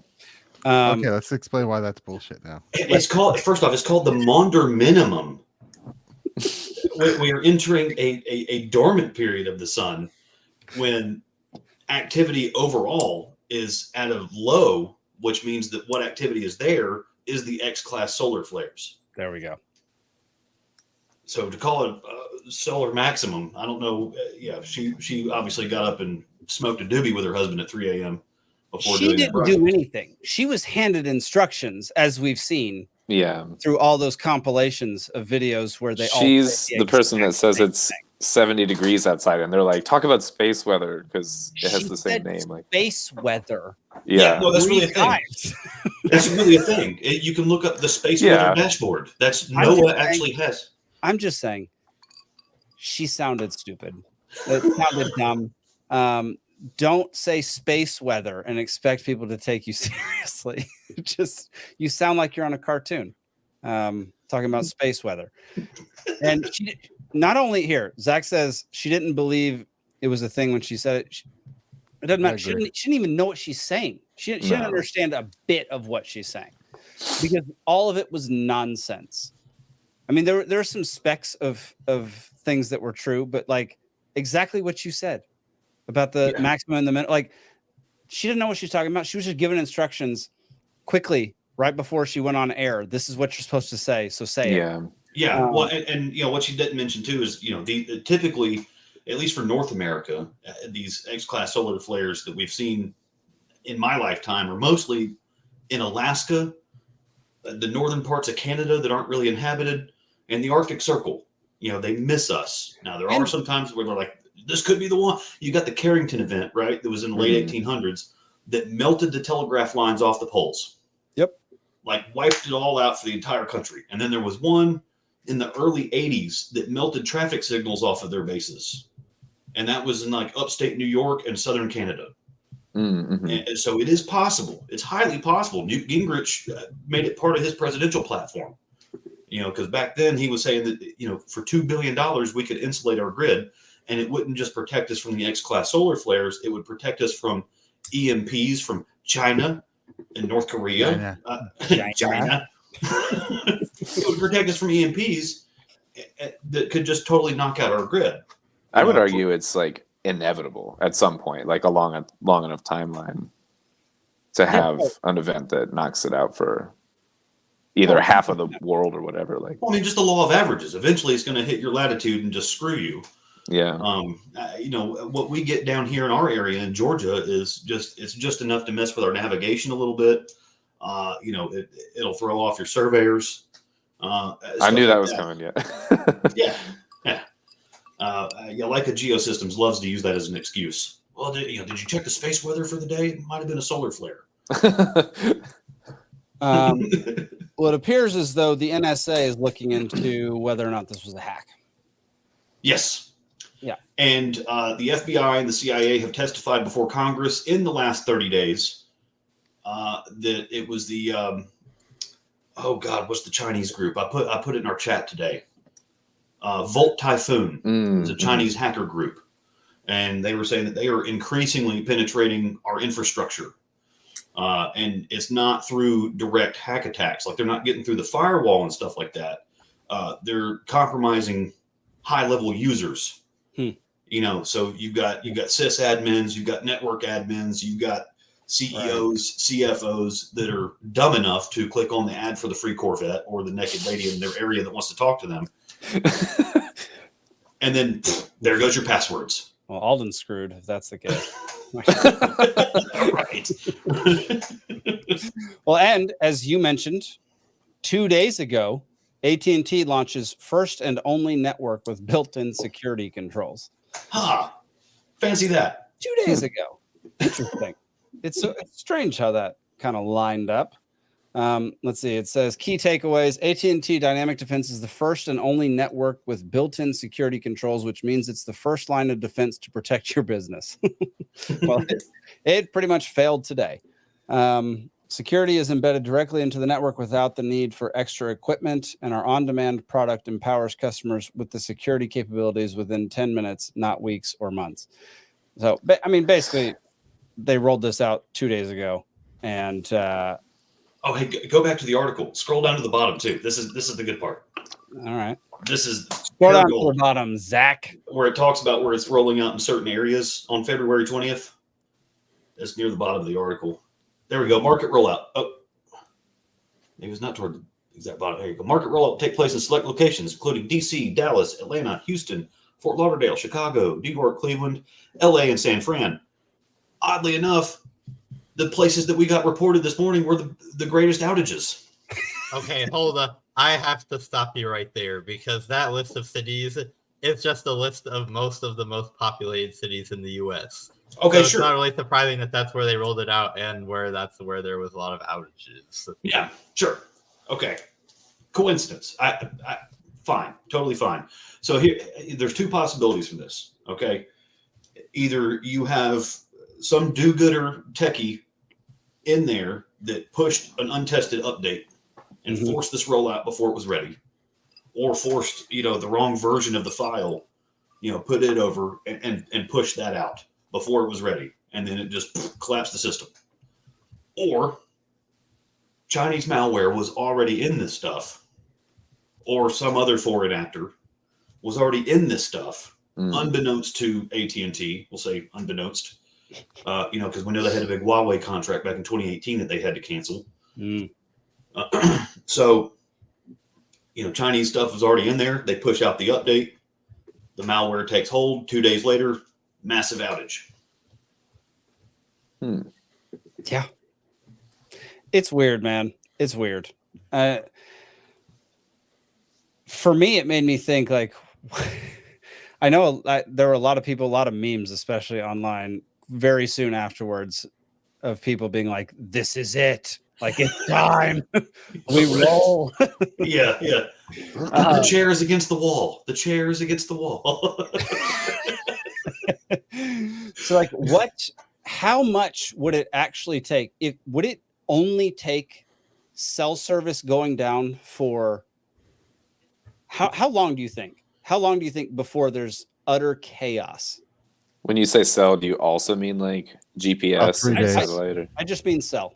Just sell. Like any. We could figure out with just sell. Doing anything. We go back to smoke signals. Look, you, me, all the 5 of us would be fine. Yeah. No, I think that we wouldn't be fine. I mean, unless you're unless you think that just hiding out somewhere counts as fine. I don't even think that people who are prepared would be fine, because I think that being fine for most people depends on being able to interact with the rest of society. At least it does for me. Maybe the rest of us get to Montana and go live on Jake's property. Under this hypothetical, you said just sell, so we can all still use the internet, right? Correct. Then we'll be fine. Like, I don't think just because you can't get a hold of someone on a cell phone only doesn't mean we're going to slip into madness. Like, well, so get this though, because we're already at a point where certain parts of the country, you know, if you have a certain density of population, you call 911, and a pizza can get there faster. Oh no, pizza's gotten really good. Well, pizza's running really efficient. It's good business. You know why? Because they actually pay their people. Yeah, I was gonna come to the similar line of EMS services are totally price controlled. It's all government dictated. Yeah. You know, now if they pick you or me up, you know, minimum charge $3,000. It's $2,500 to get that thing to roll out of the lot. It's an expensive pizza. Yeah, amen. But it's already stressed, is what I'm getting at. You know, our EMS services are already stressed beyond comprehension. It was already going that way before COVID. You know, the COVID era, people just started leaving because they're like, I got to get the shot to keep my job that I already hate. Screw this. So they're leaving in droves because of that. And now you get this inflation that's baked in, and they have price controls that did not get adjusted for inflation. Mm-hmm. So now everybody around them is getting 10, 15, 20% raises over a 2-year period, and they're still making what they were 3 years ago. And they should get in the pizza business. And the company cell phone doesn't work. And screw this, I'm out. You know? So, I mean, that's one of the cascading repercussions of that. So it's like, yeah, I mean, like, we're fine. We can still conduct our daily lives. But, you know, there's certain segments of the economy that rely on the ability to communicate like that. Yeah. Okay. Well, then I guess my hypothetical of just being cell phones is difficult to wrap your head around. What if we lost all communication? That's within a week. Nothing within else. A week, it's bedlam. Nothing else. Yeah. Like 3 days. We still have our water. We still have power. We just in 30 minutes, people are eating internet their at siblings. Like, yeah. 30 minutes.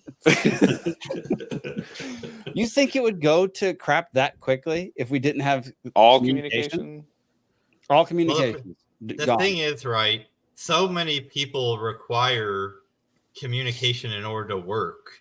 That's like, if I can't use the internet, I don't get paid because I don't have a job. But if you can't use the internet, neither can the bank, so they can't come and get you, and they can't come and kick you out of your place. Like, it applies all ways. Yeah, like, the court systems to evict you aren't working. The bank systems for everything's payment wouldn't online. be working. So it's like COVID again. But COVID, you had Netflix. But COVID, it's COVID without Netflix. Yeah, Netflix was great in 2020. I do have to say that. Yeah, I heard you. I never did the whole lockdown thing. Like, I went to work basically the whole damn time. So I want to see I missed out on that whole.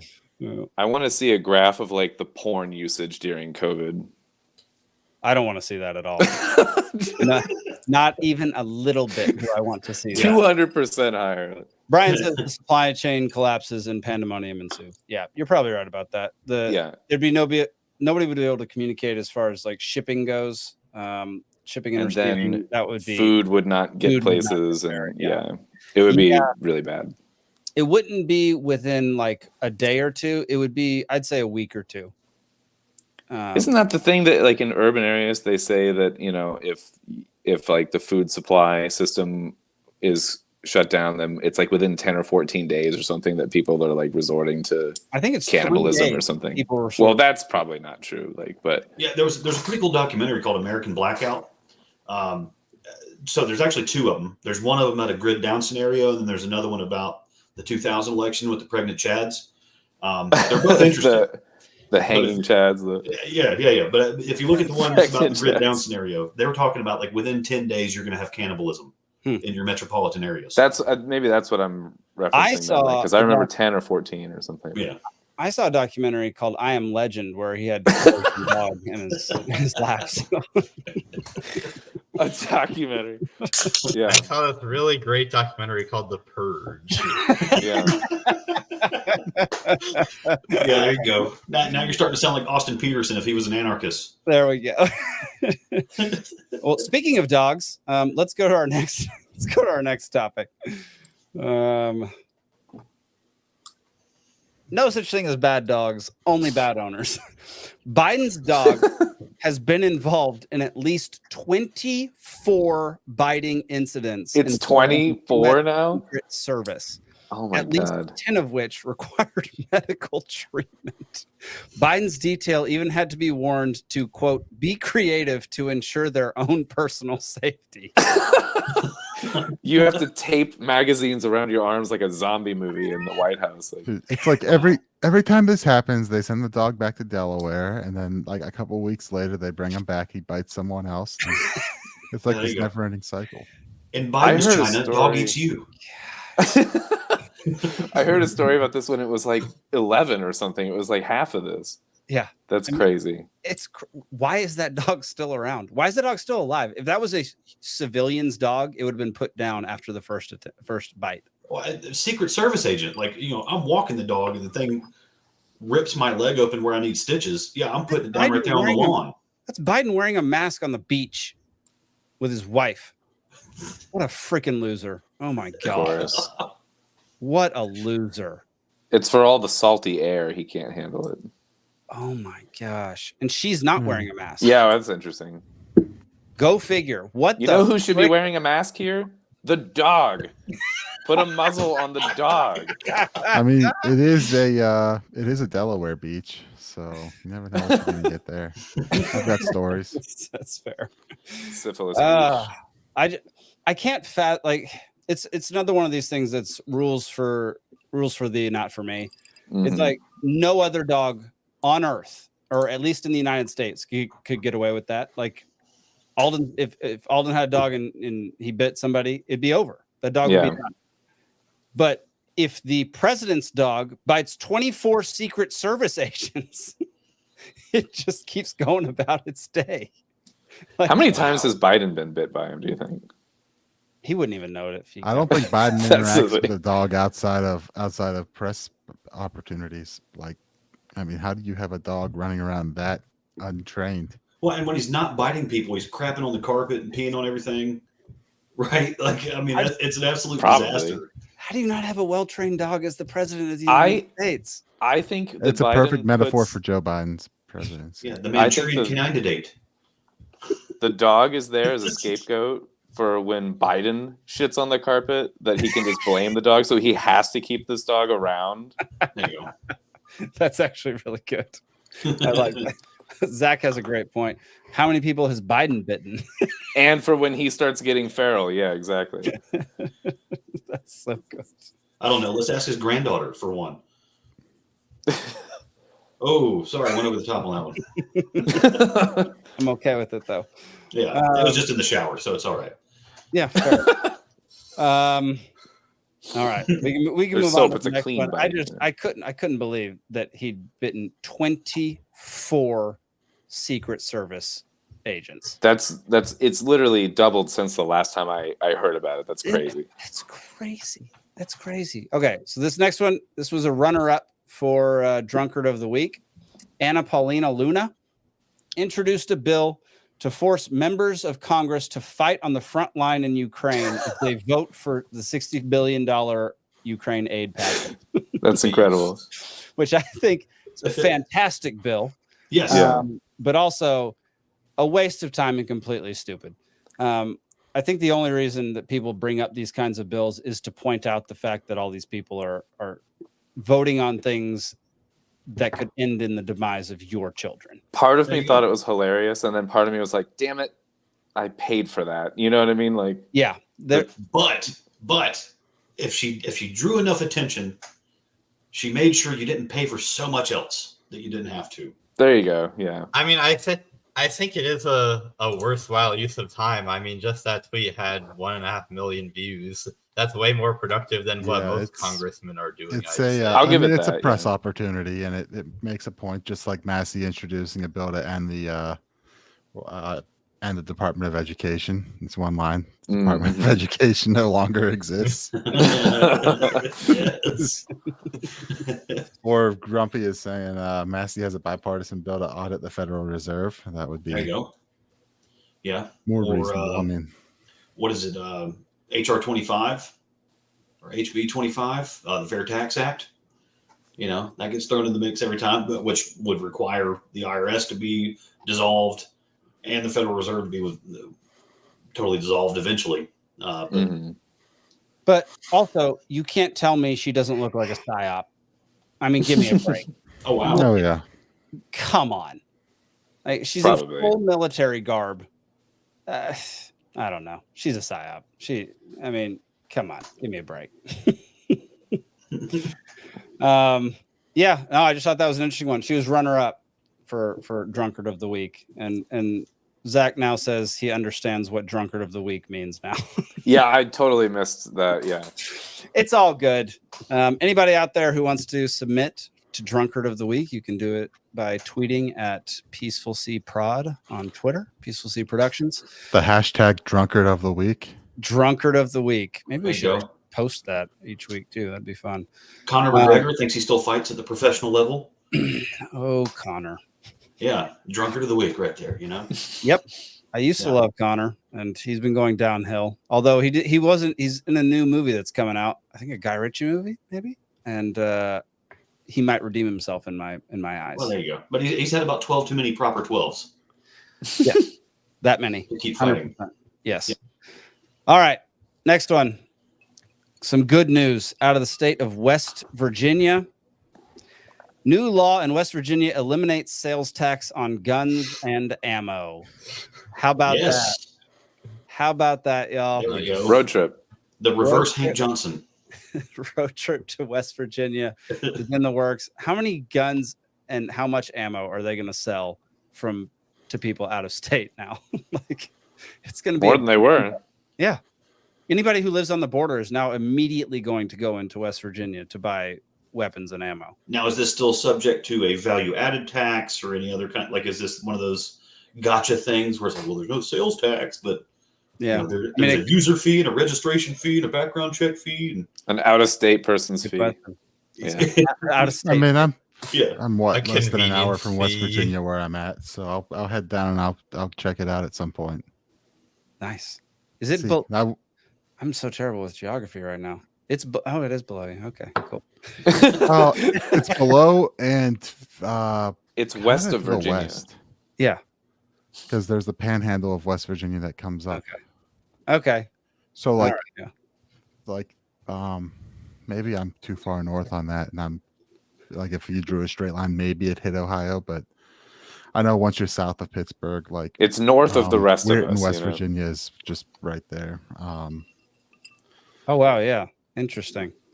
But here, I wanted to point out if that meme came back up on screen, I wanted to point out the autist in the comments.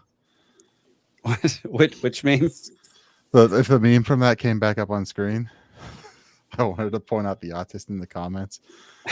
Ronan there. The song "Take Me Home, Country Roads" isn't actually about West Virginia, but Western Virginia. Don't believe me? Where are the Blue Ridge Mountains and Shenandoah River located? Which is legitimate. Yeah, there's the claim is like there's a very, very small portion of the Blue Ridge and Shenandoah River that like just touches into West Virginia. But yeah, those are not West Virginia geography. I just thought of the scene from Dumb and Dumber where they go the wrong way. They're in like Nebraska, and he's like, I thought the Rocky Mountains would look a little rockier. That John Denver was full of shit, man. Oh man, that's funny. I grew up watching the PG version of that movie, so like edited for TV or something. Yeah. So they said that John Denver's really full of it.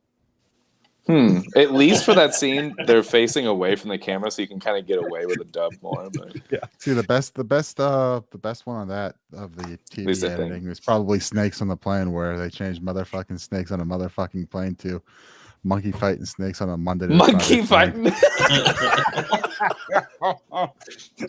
I've never seen that. That's hilarious. That's so bad. My god. All right, final topic of the night. We're gonna get through all of it. We're gonna get through all of it. How about this? Come on, Zach. Have it. Get it. There we go.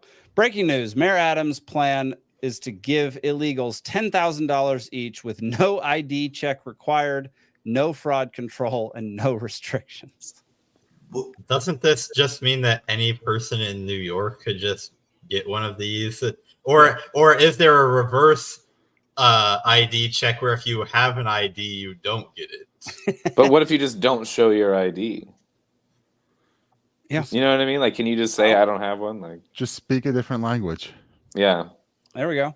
So yeah, but New York's giving away free money for anybody who wants it. You can just go up there, road get trip, $10,000 and get $10,000, come back. Go to actually the funny part of that. Look. Wait, go to New York to get the debit card, and then go to West Virginia. Yeah, there you go. We get a 14-foot box truck. We can all get $10,000. We can all get sales tax free guns and ammo. Come back to Georgia, and gosh, what a great road that is. Another part of the debit card story, which was pretty funny, also, was that they said it was going to cost them $50 million to do. It turns out that was a lie, and it was going to cost them $50 million to just pay the bank that was a no bid contract, and it really was going to actually cost $2.5 billion. Perfect. The $50 million was just what the bank made for facilitating it. Oh my god! It's a $50 million fee to then pay for it, right? Okay. And so is this a one-time option, or is this like, because I've seen some people talk about $10,000 a month. I was hearing that it could be up to that it could theoretically be $1,000 a month or something like that, up to and be refilled. It doesn't seem like they have it well fleshed out, but also I was reading that they're not putting any sort of age limit restriction, so that's not per household, that's per person. Okay. That's family of 4 or 5. Oh man, you get a free bus ride up here. You all get your $10,000 gift card, and then just go back home. Just party. How do we get this money? They're going to be giving it away anyway. Let's just go friggin' get our tax money. I guess we have to show up to what's the place they're housing them all? That Floyd Bennett Field, I guess, and go like Madison Square Garden. Yeah, we're migrants. Where do we get? No, there's a big hotel in New York City.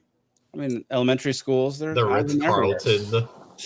Yeah, it was like the Roosevelt something hotel or something like that. If you guys bottle exchange in Maine, let's split up into groups here. Some of us should go to New York and try our luck with that, and the rest of us should go to San Francisco and just shoplift under $900 and just see who can get more. I think they raised it to 1,000 now. Even better. I'm going to go to San Francisco because I think I can do more damage there. Because you guys are going to get a loan to get you there will be far worse than going to New York. That's true. Yeah, you're gonna cut into your profits if you. This is like the Seinfeld where they're trying to take the bottles to recycling for 10 cents to Michigan. So good. That's so good. All right, y'all. We've reached the funny part of the night. Not that most of this episode wasn't farcical in some way, shape, or form. I got 4 things to show, and then we'll be done for the evening. All right. Like the most on time we've ever been on this show. This is crazy. All right. Here's a picture of a man who tried to rob a bank after paying $500 to a wizard to make him invisible. Is that time traveler guy who's running for president? No, it's not the time traveler guy running for president. Goodness gracious. All right. This one not drunk at all. Yeah. Reflecting when I thought about. Hang on. All right. Sorry. I hate that Instagram starts off as muted. Mute, yeah. You know, I was just sitting here reflecting when I thought about how cowboys say yeehaw and ninjas go hee-yaw. You know,